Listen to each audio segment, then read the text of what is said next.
श्री कृष्ण अर्जुन को उपदेश दिए थे। जब अर्जुन युद्ध के मैदान में अपने संबंधियों को देख करके हतोत्साहित हो गए थे और अपना अस्त्र शस्त्र रख दिए थे, उसे समय श्री कृष्ण अर्जुन को उपदेश दिए। तब अर्जुन को विराट रूप दिखाए, तब अर्जुन को जोश आया और युद्ध के लिए तैयार हुए। अब आगे देखिए। श्री कृष्ण महाभारत में अर्जुन के दिया उपदेश। महाभारत के युद्ध में पांडवों और कौरवों की सेनाएं कुरुक्षेत्र के मैदान में आमने सामने खड़ी थीं। उस समय की युद्ध नीति आज की तरह नहीं होती थी। युद्ध करने से पूर्व दोनों सेनाओं ने युद्ध के नियम बनाए थे। उन नियमों के अनुसार प्रतिदिन सूर्यास्त के बाद युद्ध रोक दिया जाएगा और दोनों पक्ष के लोग आपस में मिल सकेंगे। युद्ध में समान बल वाले ही एक दूसरे से टकरा सकेंगे। अनुचित या अन्यायपूर्ण रीति से युद्ध नहीं किया जा सकेगा। युद्ध से पलायन करने वाले व्यक्ति पर प्रहार नहीं किया जाएगा। निहत्थे शत्रु पर भी प्रहार नहीं किया जाएगा। रथी रथी से, हाथी सवार से, घुड़सवार से और पैदल से युद्ध करेगा। दो योद्धा यदि आपस में युद्ध कर रहे हो तो कोई तीसरा बिना सूचना दिए उन पर शस्त्र नहीं चलाएगा। हथियार पहुंचाने वालों, अनुचरों, रणभेरी बजाने वालों, शंख फूंकने वालों, असावधान अथवा पीठ दिखाने वालों पर कोई प्रहार नहीं करेगा। इस प्रकार उपयुक्त नियमों का वचन पूर्वक दोनों पक्ष अमल करेंगे। यह तय कर लिया गया था। दोनों पक्ष के लोग नियम का पालन करेगा। दोनों ओर की सेनाएं जब आमने सामने आटी, तब श्री कृष्ण अर्जुन का रथ लेकर सेना के अग्रभाग में आए। वहां अर्जुन ने कौरव सेना में अपने सामने अपने परिजनों को देखा तो उनका उत्साह टूट गया। उन्होंने अपना गांडीव रख दिया और रथ में मुंह लटकाकर बैठ गए। उन्होंने युद्ध करने से इनकार कर दिया। नहीं वासुदेव, मैं राज्य के लिए अपने ही संबंधियों पर बाण नहीं चला सकता।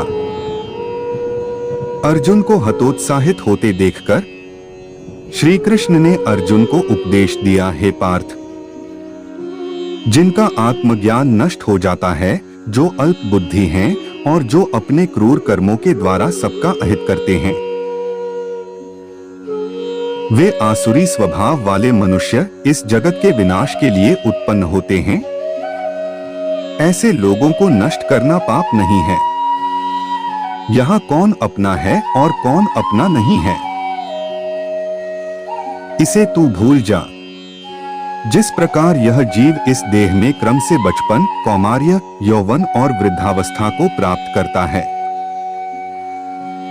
उसी प्रकार मृत्यु आने पर यह जीव दूसरी देह प्राप्त करता है। आत्मा न तो किसी शस्त्र से खंडित होती है, न अग्नि से जलाई जा सकती है, न इसे जल से भिगोया जा सकता है, न वायु से सुखाया जा सकता है। हे पार्थ, जब जब धर्म की हानि होती है और अधर्म की वृद्धि होती है, तब तब मैं अवतार लेता हूं। देश काल के अनुसार अनेक दिव्य रूप धारण करने पर भी मेरे सभी स्वरूप पूर्ण पुरुषोत्तम भगवान के हैं। जब भी कोई मृत्यु को प्राप्त होता है, मैं ही मरता हूं, और जब भी कोई जन्म लेता है, मैं ही जन्म लेता हूं। यह प्राप्त देह एक रथ के समान है और 5 इंद्रियां, जिह्वा, नेत्र, कान, नाक और त्वचा रथ में जुते घोड़ों के समान हैं, तथा ये 5 घोड़े मन रूपी लगाम से नियंत्रित होते हैं।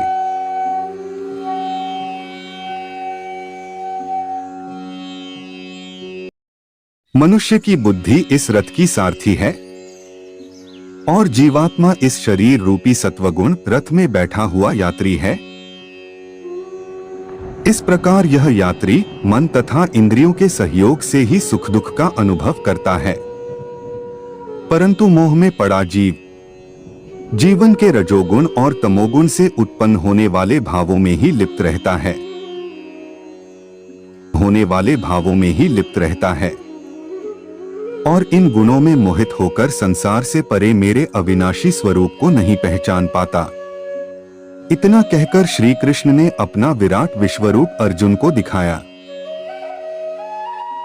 श्री कृष्ण ने कहा, हे पार्थ, तू मेरा सखा है, मेरा भक्त है, तू किसी को मारने वाला नहीं है।